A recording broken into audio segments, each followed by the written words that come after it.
and welcome to the ICT Pulse podcast. I'm Michele Marius, your host, and the editor and publisher of ICT Pulse, the online platform where we discuss ICT issues from a Caribbean perspective. Welcome to our second community chat. Joining me today are Carolyn Ferguson, an electrical engineer and a lecturer in the Electrical Engineering Department at the University of Technology here in Jamaica, and Dr. Kieron Swift, an Innovation and Competitiveness Policy Specialist and the co-founder of Innova Link Solutions and Systems Limited, a newly launched consulting firm based in Trinidad and Tobago. Welcome to you both. Thank you. Thank you. For this community chat, we have identified 3 topics to discuss: the future of work, the introduction of 10-digit dialing in Jamaica, and finally, why does it appear that recently proposed ICT-related legislation is still at odds with some of our basic human rights? So the future of work. Okay, Kieron, you're up to bat. First, what is meant by the future of work, and what might be some of your concerns for us here in the Caribbean? Okay, so thank you, Michele. I think to frame the start of the discussion, I'll read a quote from a report that was published a couple of years ago, 2016, titled Zimbabwe and the Future of Work. So it goes that the history of world progress is a paradox of change and continuity. On the one hand, history bears witness to massive impulsions to push the technological boundaries of possibility, which change people's lives in dramatic and previously unimagined ways. On the other hand, history is also witness to resilience, survival, and continuity, with people's ability to master technological advancement, adapt, and continue as a species at the center of the changes. So if change has been constitutive of human history and the concomitant of great revolutionary and often progressive advancements, why is there urgency in conversations and exhortations to engage on the future of work, quote unquote?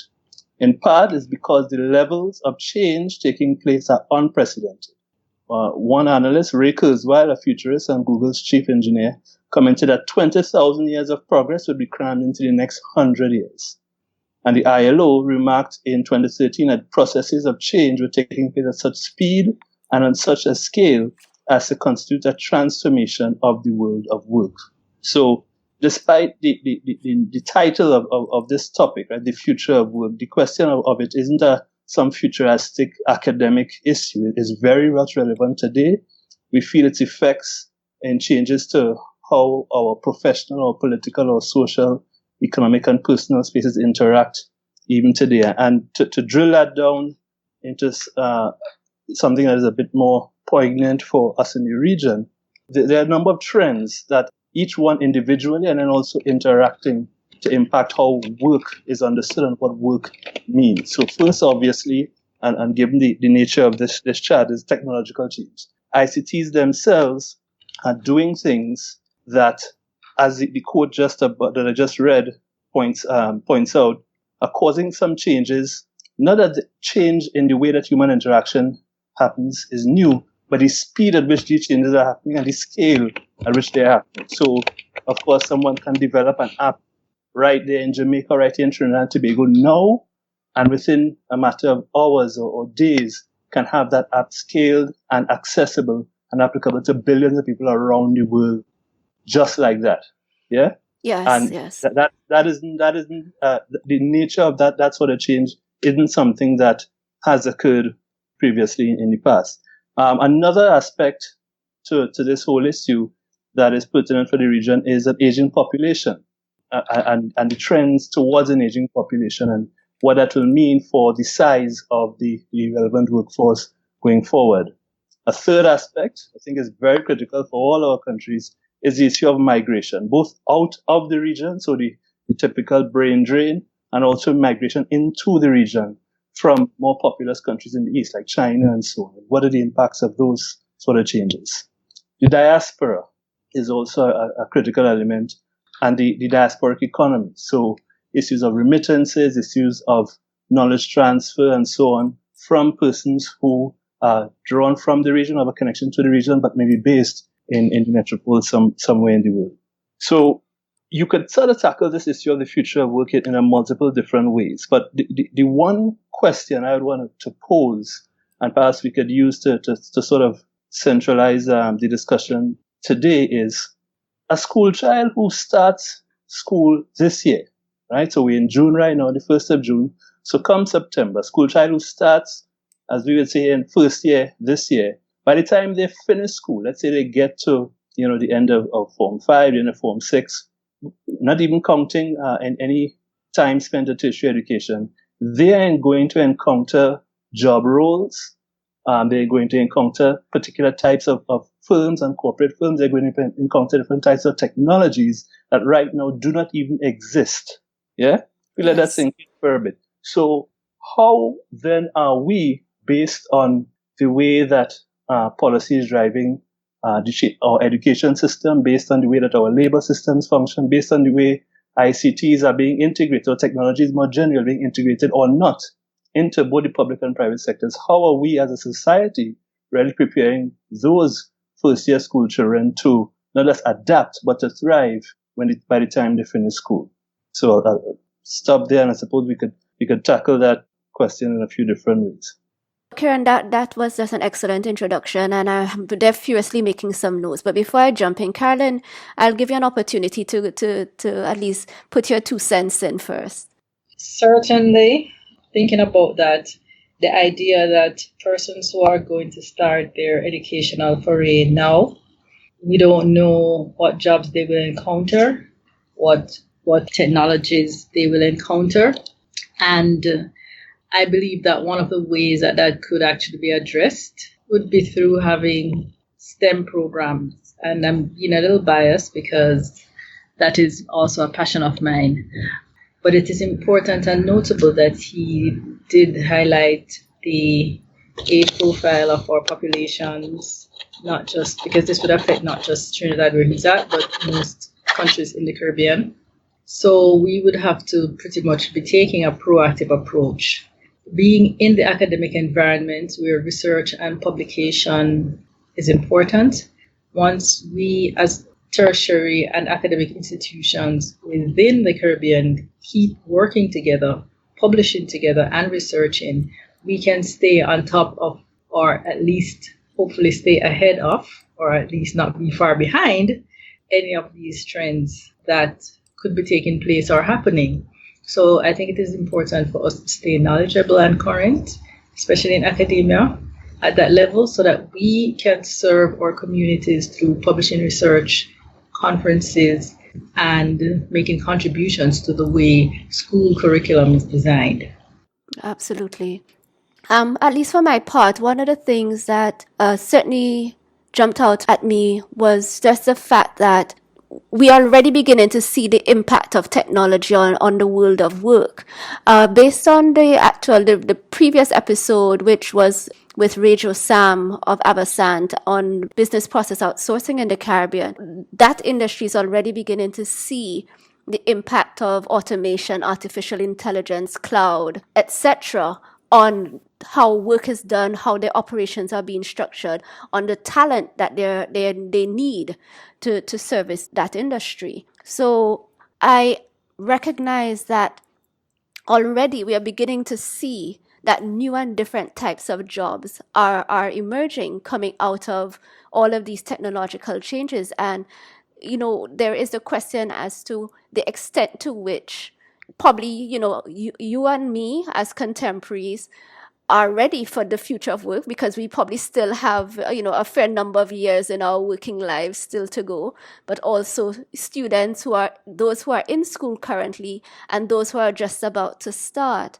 I think one of the things that we also probably need to consider, and it's a trend that is being documented, is what they call the gig economy, where increasingly people are going to be in like part-time or freelance or contracting work. So gone are the days, well, even from our time, when you stayed in one career or one post for your entire career. So I think it's a very important and crucial topic that I think we here in the Caribbean need to consider. So Kieron, any other sort of thoughts in terms of, any policies that you might be aware of in the region, or anything that countries might be doing to sort of better position themselves for the future in terms of employment and trends? Sure. So I think both of you touched on some really critical aspects of this whole discourse. One, to Carolyn's point, research and doing our own research in this region is critical to both to inform ourselves and also to drive policy. Thankfully, some of that work is starting to happen. So I know that in December of 2017, for example, the ILO, in collaboration with SELISAS, right, the Sir Arthur Lewis Institute of Social and Economic Studies at the University of the West Indies, held a conference on this very issue, the future of work in the Caribbean. And they sought to establish and to accelerate a research agenda. So looking at these issues around, some of the key transitions and the trends that are changing the role of work in society, to sort of build and to fill rather the knowledge gaps about the drivers of change in employment. But critically for me, the third point is to really generate a shared understanding of the forces that are transforming a world of work. And I think that shared understanding is going to be absolutely critical to us in the region getting our hands around it. So let me give you an example. Within the past month, CARIRI, right, the Caribbean Industrial Research Institute, held a conference on innovating with emerging technologies and really trying to grapple with this quote-unquote fourth industrial revolution, which is a term I'm sure we've all heard. Yes. So dealing with technology like big data, cloud computing, 3D printing, Internet of Things, and so on. Within the next couple of weeks, the Trinidad and Tobago Chamber of Industry and Commerce is also holding a similar conference, but there's a bit more narrow in focus in terms of really zeroing in on existing firms and how they can grapple with RPA, robotic process automation, and again, big data and so on, how they can leverage them for the improvement of their businesses. What isn't happening, at least at present, is anyone from a policy standpoint, or let's say even a government entity, engaging in the fray, as it were, and giving out their perspectives on these issues, and then really importantly trying to link the three, because there's a dual need here. On the one hand, we do need to prepare existing firms and existing individuals to adapt to these trends that I'm talking about. But if we, both from a policy standpoint and a practice standpoint, keep our eyes just focused right now on the immediate and not seek to make those sort of systemic changes. For example, as I was kind of opening into our education system, we will find ourselves basically setting ourselves to continue to be trying to catch up 5, 10, 15, 20 years down the line. So I think, as I think, the research challenge is a huge one. It's a huge aspect of what is going to be required. I think, Michelle, what you mentioned as far as the gig economy is also a massive part of this whole discussion. I'm not sure if Uber functions in Jamaica, does it? No. Right. Well, up until a few days ago, it was functioning in Trinidad, but they've just this past week announced that they're pulling out, they're ceasing operations. And that basically came about because they've come to a standstill with the relevant government entity, the Ministry of Works and Transport, as to the legality of the operation. Now, I am not by any means going to be advocating for any regional government or public policy advocate to sort of just bow down to the new whiz-bang tech firm that is doing something that is disrupting industry. But what I firmly believe is that the way that they engage them and the way that they seek to firstly understand how these technologies work, how they impact, for example, the gig economy, how they impact the regularity of personal employment, how they impact people being able to earn supplemental income during economic downturns such as we have right now, how they impact people engaging in continuous education, learning new skills to complement what they've traditionally been taught.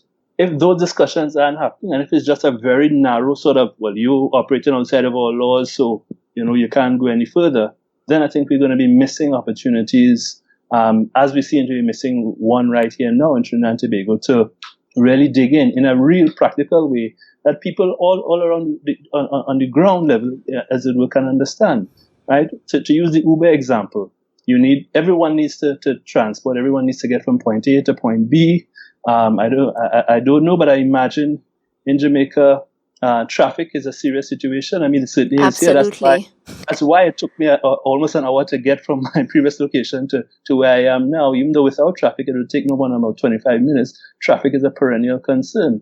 But the real issue there is the effectiveness and the efficacy of our public transportation systems. So we have, for example, in this country, spent huge amounts of money investing into to buses and roads and infrastructure and so on, which is, to my mind, thinking linearly, thinking going down one particular path. But how about if you were to tackle this problem from multiple angles, which is where an option like Uber comes in, which is where the application of technology and an application of dispersed solutions as opposed to centralized solutions and these kind of things come in. But if we are not able to, at a policy level and at a pragmatic level, have these sort of discussions and then find ways to turn the discussion into action, into ways that allow these things to actually work, all we'll be doing is hampering ourselves and pushing ourselves further and further back down, not just the technological backwater, but effectively into developmental backwater. Absolutely. Carolyn, you have anything to add? Well, the podcast that you're having here, Michelle, is great.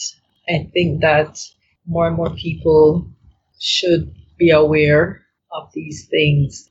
Sometimes we are caught up, even as you said, we're contemporary. This is what's happening with us. We have a few years left, but we have to consider even our own children and grandchildren, because we still are shaping the future for them. And so it is key to keep this at the fore. And even though we're generally classified as developing, third world, and other classifications that tend to put us as behind the curveball, so to speak, compared to our North American neighbors or even European, it's still important to understand that at some point with globalization and all our merging of information and communication, that we will have to get on par in a number of areas, this being a notable one. And yes, I was actually quite aware of the recent announcement about Uber and Trinidad. And Uber is built on a certain technology with a certain, business model behind it. And so key to all of that is also back to the research point that we need to be taking advantage of these things so that we are also creating and using the new future working methodologies to develop our own economic opportunities. Absolutely. I think the only thing I'm going to add before we close off this topic for today is just that as much as we are developing countries, many of our countries across the region are trying to leapfrog our economies. We know that we need to foster innovation. Many of us have made some sort of declaration that we want to become, smart nations, smart cities, smart islands, whatever it is.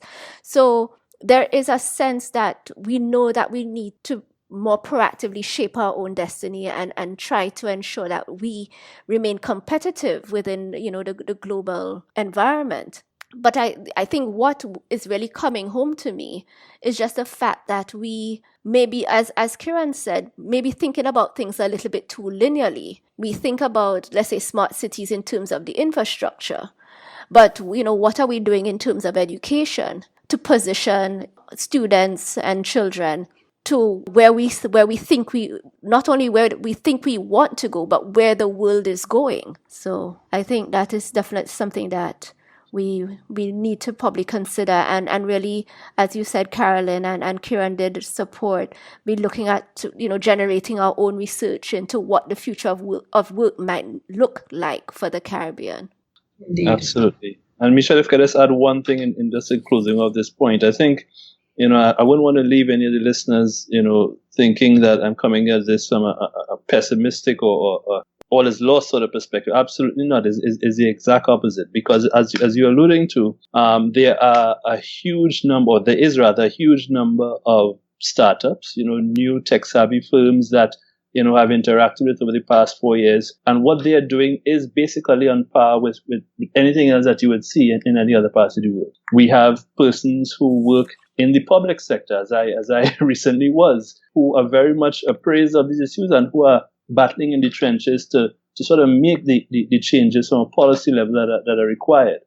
There are persons in the academic sector. I have quite a few colleagues at the University of the West Indies, even in the Department of Electrical and Computer Engineering, from whence I came many years ago, who also, from their standpoint, are both trying to engage in research, but also working with students, trying to expose them to different futures that are available now. So it's not just the typical, you finish university and you go out and you try to get a job. So all of these activities are taking place. And of course, my point of reference here is Trinidad and Tobago, but I would imagine throughout the region, they are taking place. But I think the piece that is really missing is the interlinkages. It is the being able to leverage the strengths of each of those different sides. And of course, I didn't even mention specifically existing business, right? So existing firms and conglomerates in the region. So each pole is sort of pushing off and doing its own little bit in isolation and continuing to sustain these silos, and that is to our detriment. We have the capacity, we have the capabilities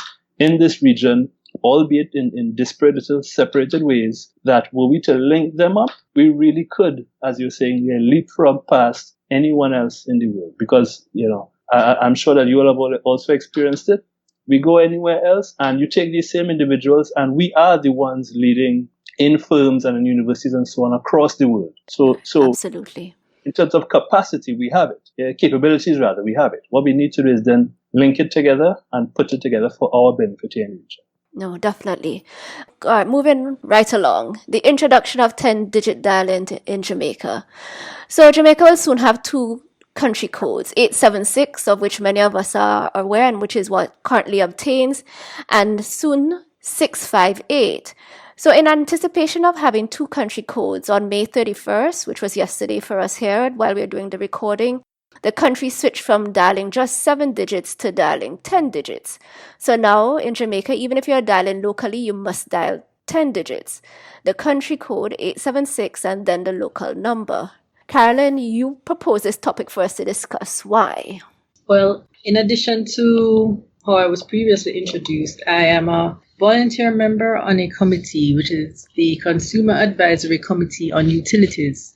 This is the consumer advocate group that advises the OUR on consumer matters for the telecommunications, power, and water that the OUR regulates. And so as a representative, I represented that committee in the process along with the OUR, because they brought together all the stakeholders to take us through the process towards what is now the introduction of 10-digit dialing in Jamaica. So I was part of that committee. And I think it's timely and poignant because there was a lot of discussion, a lot of things. It affects so many things. It's very wide-ranging, this change. It affects all information and communication systems, consumer level, the business level, even machine-to-machine communication.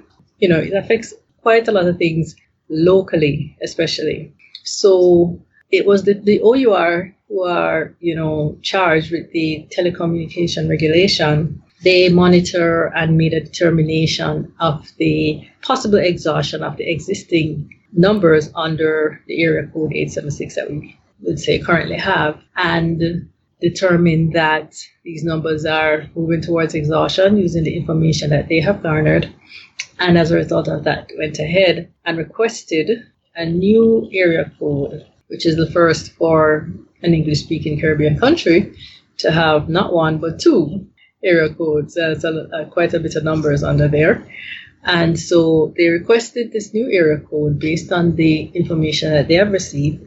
And in order for the environment to be prepared to have a new area code, we would then have to be dialing all 10 digits. So we can distinguish between the existing 876 number from, say, the new 658, which is our new area code. And so it meant that our major communications providers, smaller telecommunications providers, everyone had to now get into their back end, get into their switches. They had to make changes. They had to communicate back to vendors.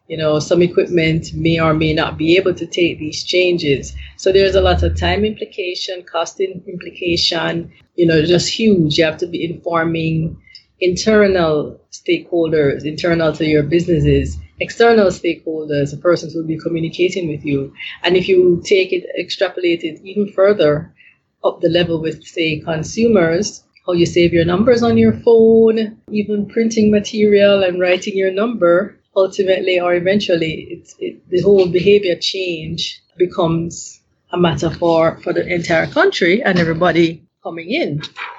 So it is a key issue in my mind that we could look at. And I think it's also a good opportunity to use this podcast to spread the information out even a bit more.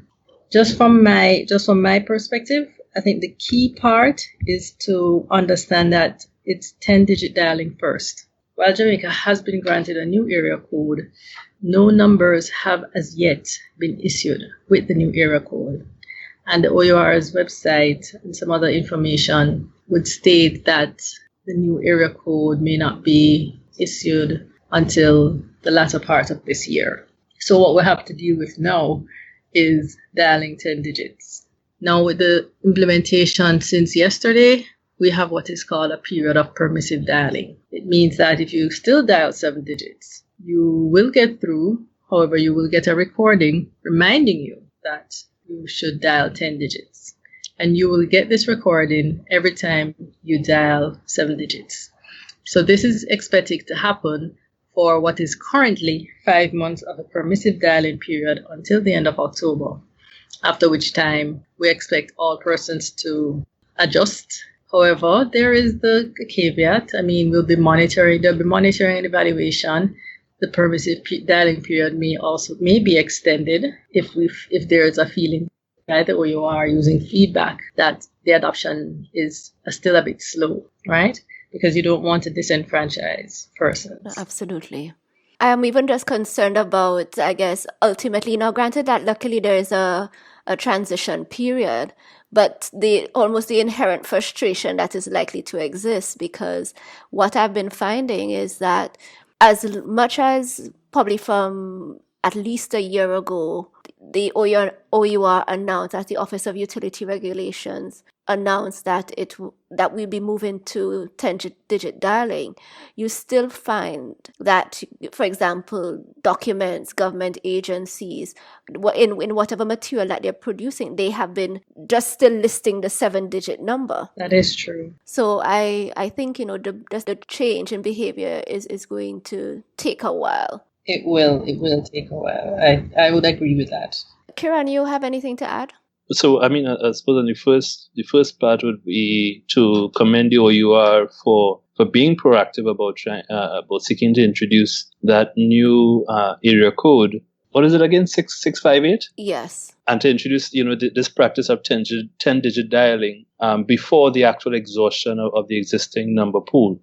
A question I would have, though, is where has there been any space in the discussion for transitions to not just traditional voice communication, but also how that transitions into like voice over IP and IP-based, internet protocol-based communication. So, and then with that, of course, the issue of the transition from IP version 4, IPv4 to IPv6, and what are some of the technological changes brought about by a transition to IPv6 that can work backwards and really add more value to customers and to end users of a dialing system. Because I think in the introduction that Carolyn gave, it certainly was enlightening for me. But what wasn't really standing out, apart from the fact that, okay, there's a need to adopt this new system because you're running out of numbers. In 2018, what other needs of the dialing public in Jamaica or in the region can be met by a 10-digit dialing system or any other sort of regulatory or policy innovation in that way that really adds value to people in a way that they could understand and that they could benefit from. So it's really a question more so than a comment. Well, I'm not fully qualified on the aspect of IPv4 versus IPv6. But again, based on my participation in the process, we are aware that machine-to-machine protocol, now the OUR has since given an exemption to these numbers. In other words, if your machine has to dial up, say, let's talk about a security company, right? We know that if something happens, automatically you can dial to the security company and raise an alarm or alert. So we have a number of these machines that communicate to each other. They would have been configured or programmed with the dialing of 7 digits. Mm-hmm. If you do not discriminate against those specific numbers, when they dial up to follow through on their process, the announcement, which takes about 15 seconds, 10, 15 seconds, I believe, they would encounter the announcement before the call actually gets put through. And so that becomes an issue for the business and for smooth operations, right? Talk about banking system, you're dialing up to make payments and so on. So we have a lot of machine-to-machine communication. And then based on the issue, the OUR has determined that our telecom operators can exempt those numbers from ever receiving the recording at this time. Okay. As to how it would pan out moving forward, I think it will be a matter for further discussion. It's a good question about how can persons benefit or what benefits can come from 10-digit dialing, for the consumer, for the economy. It's a good question, and the jury would still be out because, first of all, persons have to, adjust and dial more digits. The good thing is, if you look at smartphone penetration, and you don't want to disenfranchise other persons, but let us take different segments. Persons with smartphones have access to, say, they're an app. There are apps on Google Play Store and in the Apple Store that you can actually download, and it will automatically add an area code to all the numbers in your phone, which means you don't have to manually change that, right? You want to ensure that you get the right app for that. And then you have the segment of persons who we know, your grandma and my grandma, who may be in the country, aunt or uncle, who, they just have a regular landline and they'll call you once in a while. And they are just used to dialing a certain way. So we have to consider the impact on them. They'd have to be like, what happened here? Their call goes through, but eventually they'll have to understand, so even the education process is there and the behavior change. Then you'll have mobile users who have what we call them banger phones here, or the non-smartphones.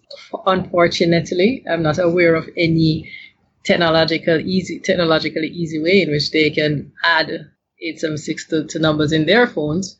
But, it really means there'll be physical effort on the parts of people just to adjust to this change. I think before you can get into, this is a great benefit for you and this is what we can do with it, people are going to be a little annoyed and put off and then forgetting, I have to do this. So I think it would be a good case to see how we proceed through this permissive dialing period. And as we get close to the current end of the 5 months, what decision will be made, if any, as to whether it will remain or be extended. And again, as I said, the OUR has that purview. Okay. All right. Just two thoughts. Although you touched on it in your introduction, I just felt as if it needed to be emphasized. For businesses, especially small businesses, medium-sized businesses that have their own PBXs, since you as a business can go ahead and purchase your PBX and configure it yourself. So they would also need to be reprogrammed to facilitate 10-digit dialing. And there may be a question as to whether or not, or the extent to which whatever equipment that one currently possesses can do so, or can do so in a relatively simple manner. I think the other point that I want to make is just a sort of vanity phenomenon that I recognize, whereby on the business side, many businesses here in Jamaica and even those that are marketing themselves overseas use the area code 876 in the name of their business in particular, or the name of a product that they are promoting. And here it is that in time, 876 will not be the only identifier of Jamaica, but you will have 658 and maybe at some later date, future country codes as well.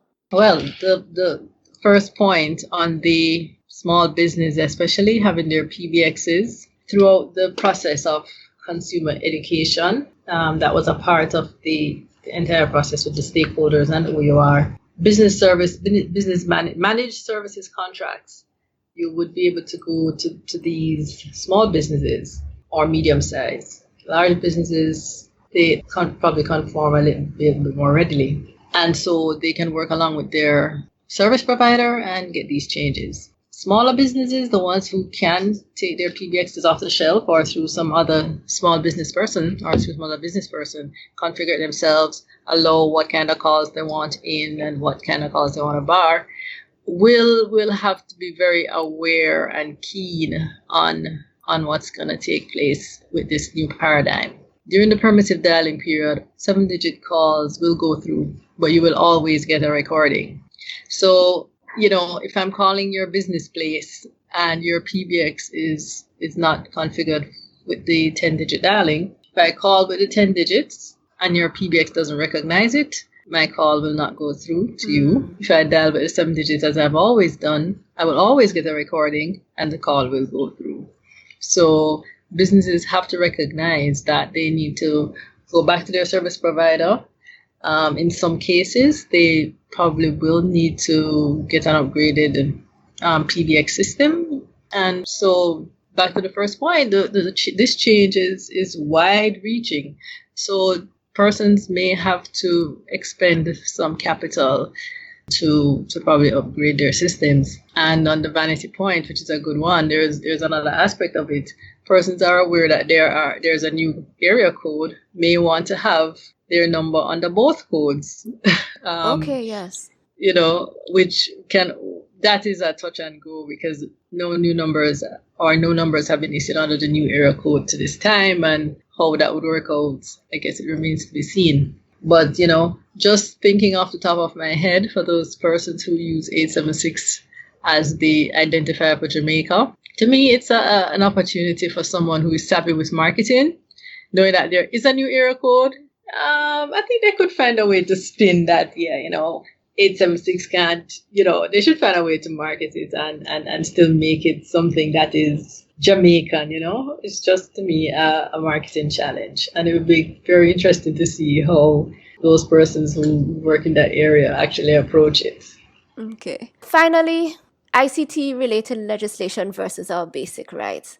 For me, when I was thinking about it, one of the things I noted was over the past several weeks, even months, I had been noting what could be a trend in countries across the region, and in proposed ICT-related legislation, provisions are frequently included that appear to strike at the heart of our basic rights or constitutional rights, as the case might be. So 2 recent examples are in Guyana, a cybercrime bill was recently tabled, but there were grave concerns that those proposed law included provisions on sedition. So conduct or speech inciting people to rebel against the authority of the state would be criminalized. Of course, there was just, great criticism of that provision in particular, and the government has since withdrawn the bill. And recently in Jamaica, there's a data protection bill that is under debate.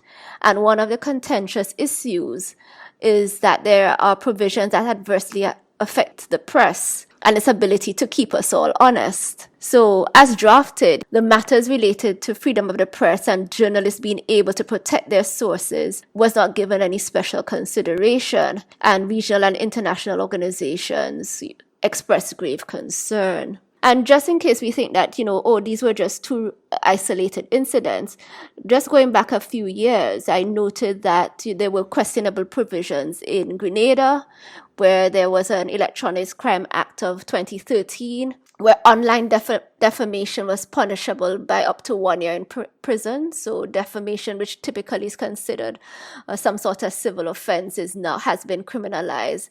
And the same has occurred in St. Vincent and the Grenadines, when in 2016, the Cybercrime Act had similar provisions which stipulated that you could get up to 2 years in prison for online defamation.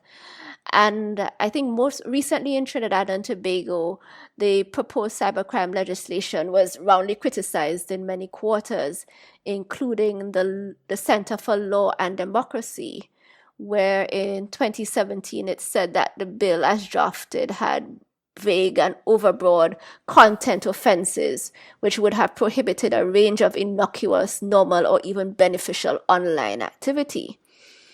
So I guess in the first instance, I just want your thoughts about what might be this trend that might be occurring in the region.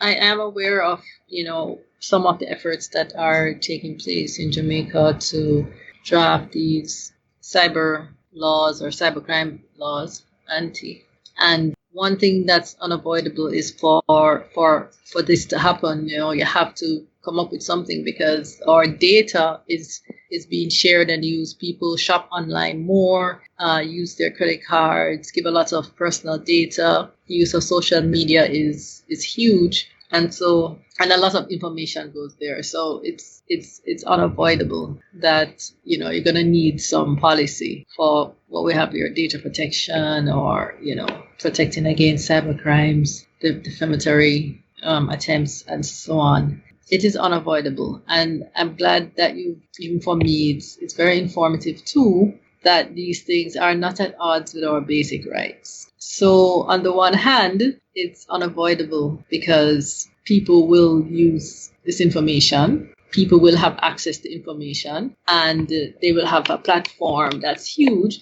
And then on the other hand, you need to strike a balance between doing that and not impacting the persons who are, going to be concerned and involved. You're saying you're more concerned, Michele, here about freedom of speech and probably the press freedom in particular, because the press is held up as the persons who speak on behalf of those who cannot speak. They reach out and get information, and they're the voice of truth and impartiality. I mean, that's ideally what we expect from press and journalism. Yes. So, it is important. I mean, whether or not people feel that they are living up to their mandate, to me, is a separate matter.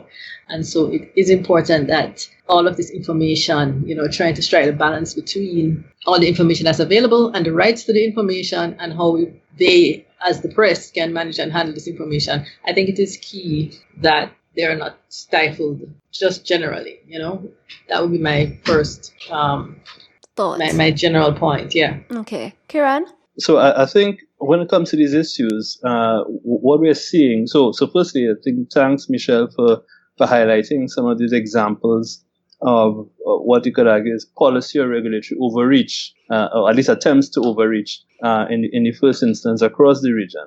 I think these type of things, they happen, but they happen sort of like a pendulum swinging. So you would have instances where because of, and even as we were discussing even earlier in the call, because of these rapid and disruptive changes that technology are bringing about, and as Carolyn said, they aren't happening somewhere over there. They're impacting us right here. So more and more people, their consumption habits and their behavioral habits have changed. So people are buying online, people are using other services online, people are interacting with each other and not quite sure, some cases where they're interacting with a human being or with a piece of software, a bot or something. The issues are around the domain, the legal domain in which you which holds up if there are any conflicts, whether it's your own jurisdiction or whether it's another country. Those sort of things come into play when you sort of look at these issues. So to me, on the one hand, that there is a swing of the pendulum to an extreme or to a potential extreme is normal. What I'm happy to see happening as well,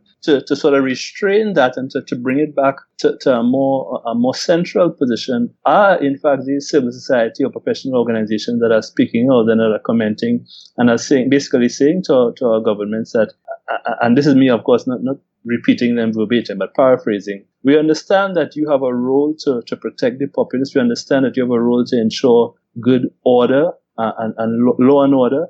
But at the same time, to move these policies in a direction that some might consider draconian could only serve to hinder what could be, as you say, some very innocuous or beneficial activities or practices that are currently going on. But I would take a step further. They may seek to hinder the development of new practices and new business models and new companies that might emerge right here in our shores down the road, but that won't emerge if the laws and regulations that come into place become so onerous and so heavy and so restrictive. So that sort of that interplay, I think, is natural. It's good that it's happening, and I think one of the things that is going to be necessary to not just have a back and forth, but bring it to some sort of a position that is workable and where we can test things out in a real and relevant way, is to have sort of these intermediaries when it comes to policy. So entities or people essentially who have a firm grasp on the technological aspects of these changes, but also have a firm grasp on what is taking place in terms of new customs, new behaviors among people, but then also are able to dig into and understand our legal frameworks and how our legal frameworks are set up, and what is going to be required to change them, what are the implications of changing them. So and of course the fourth part of it is the economics of all of this. How the money flows to either constrain or to enable these sort of changes. So you need to be able to grapple with all of those different points at the same time. Yeah, and if you consider them like a bunch of different levers, adjust the levers. So the technology, the economy, the law, and so on. And just society, adjust them at the same time, but doing so perhaps in a way that we're not familiar with doing in this region, which is to say experimenting with policy. And I know that to even use that term may put some people on edge. What do you mean experiment with policy? But it sounds like an oxymoron. It does, but to my mind, it's a reality that is presented because of the nature of these changes, these technological changes that are not just emerging, but are already infiltrating our day-to-day lives. We have to find ways to say that we have these various objectives we're trying to meet, and how can we meet them and create new forms of policy, new forms of legislation that suit us, but that enable innovation, enable technological advancement, but at the same time protect and enhance the livelihood of everyday citizens.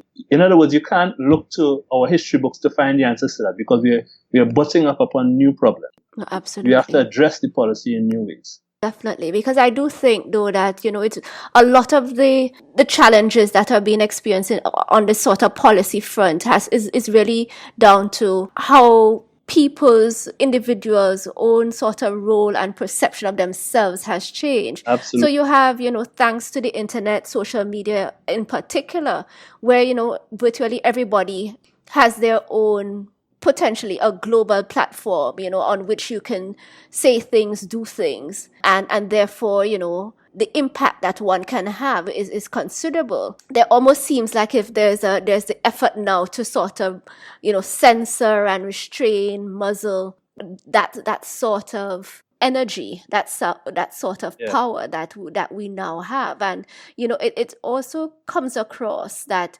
governments currently are looking at ways to protect their own power, because especially I think a lot of the issues with respect to criminalizing sedition, criminalizing defamation online, there are already laws and processes and I guess a whole sort of concept and construct that already exists about how these matters are treated. But now that you're trying to not only just extend them online, but the penalties that one now is looking to incur are far more severe than what had traditionally existed. And it seems, somehow we are becoming less free in the process. Well, I would say we could be if we allow that to happen, as a people. So speaking more generally, we could become much less free if we allow it to happen. Just want to pick up a life example on one example within the context of what you're just saying. So earlier in the discussion, you're talking about the media and the role of the media to keep everyone honest and to really shine the light on what is really happening. So you hear this group saying that and the government saying this, but the media basically relying on the media to really fight for the rights of the underprivileged and show what is really happening. But here's the thing, of course, and Michelle, you yourself are experiencing this. What defines the media and how the media operates and how journalism operates is changing. Yes. So that you, for example, have a podcast here and that you have a blog and so on, you are yourself a source of news and a source of perspective, a source of information on a number of very critical and important issues. That in itself is changing the whole model of, you have the media over there, the fourth state over there, you have the government over here, you have academia over here, that individuals themselves, as you rightly saying earlier, have not just the power, but the access, the tools to establish a platform and to use their platform and to have a voice far and wide. That is a shake-up to the whole system. And as you're rightly saying, that change to the whole system, it does have some people worried. It has people in government, people in other places, concerned about what that impact is going to have on them and on their power structures, on their ability to do what they do. And I think the natural response to that is to sort of get your back up and to be defensive and to try to take to resist the change as much as possible. That is normal. But I think what is then required to overcome that is leadership in the way we conceptualize what it is we're trying to achieve, leadership in the way we address policy, leadership in the way, just for example, the way that this podcast is doing. This is taking a leadership position on trying to have a debate and a discussion and get information out there so that we can then move towards beneficial action. So kudos to you for having this, having us on this show, having me on this show. And I would hope that these type of discussions go a long way into adjusting and adapting how policy gets made and how all different stakeholder groups really have a chance to have their voice heard and to have their concerns raised while policy is being shifted and adjusted and created. Thanks, Kieron. Carolyn, any just final thoughts on this subject before we wrap up? Right. I was just going to say, just listening to some of the very good points that you both raised, information is certainly power. And as you stated rightfully, governments will want to, hold on to their power, and it's tied back to information, And even this forum that we have here, just that information and communication technologies actually allows people access to information that they wouldn't have normally. And so it will be a challenge, a very interesting one to strike the balance again, as I said before, between what it is that needs to be done and exactly how it is done without creating any serious impact or disenfranchising or affecting really basic rights that we need, when you consider various sectors. So to me, this is going to be an ongoing discussion. No, absolutely. Alrighty, so that's the end of this topic. So we're just going to sign off now. Kieron, do you just have any final thoughts? Just a minute, and we will have Carolyn just to sort of give some final thoughts as well, and then I will sign off. So final thoughts. Once again, thanks for the opportunity to be on this podcast. I think all the discussions we've had today were important. They're touching on relevant issues for a wide range of people. As it relates to the future of work, I think we're only really just scratching the surface of that issue regionally. As I said, that there have been some moves, certainly as recently as last December, to advance a research agenda. But there's still too much, I would say, disparate and separated activity. Academia on one side, the business community on the other, and government policy, public policy, not really having much of a voice thus far to really shape the discussion.